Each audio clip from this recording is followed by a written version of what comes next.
there's an expression that I've said on this podcast many times, but I'll say it again, is that hard times create hard men.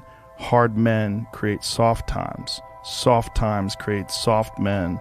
Soft men create hard times. We are now around soft men and hard times. Yeah. We're in the time of toxic masculinity, right? Where you could be toxically male. Yeah.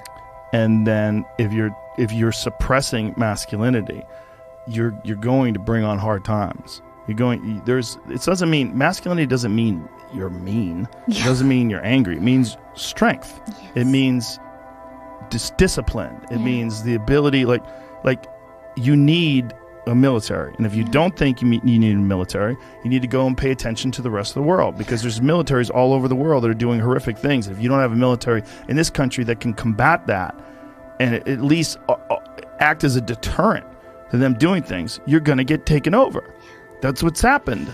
I mean, look what's happening to Hong Kong, right? I mean, this is a city that essentially doesn't have a military, and they were a British colony for a long time, and they gave it back over to China, and they were kind of acting like they were independent until recently. And during the pandemic, they ramped it up, and it's gotten even worse. Yeah.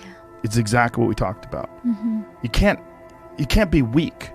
Yeah. And in this country, being weak is thought of as a virtue. Yeah. Jordan Peterson has a really interesting way of looking at this, and he said it to me once, and it made a lot of sense.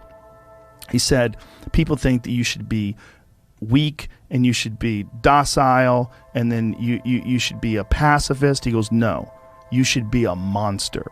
He said, you should be a monster, you should be ruthlessly ambitious, and then learn how to control it. And it's that old expression, it's better to be a warrior in a garden than a gardener in a war. Wow.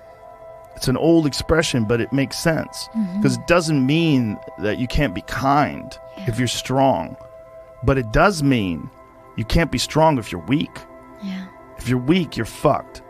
And there's a lot of weak people in this country right now that are trying to take control, and they're gathering up all the other weak people, and they say, yeah, let's all be weak together. Yeah. And they're willing to embrace all sorts of ideas that have been disproven, not just disproven, that have caused the deaths of untold millions of people in Maoist China and Stalinist Russia, and it's crazy. And they're short-sighted, and they're short-sighted because in the short term, they want their tribe to win, and there's so many weak people that'll join along with them.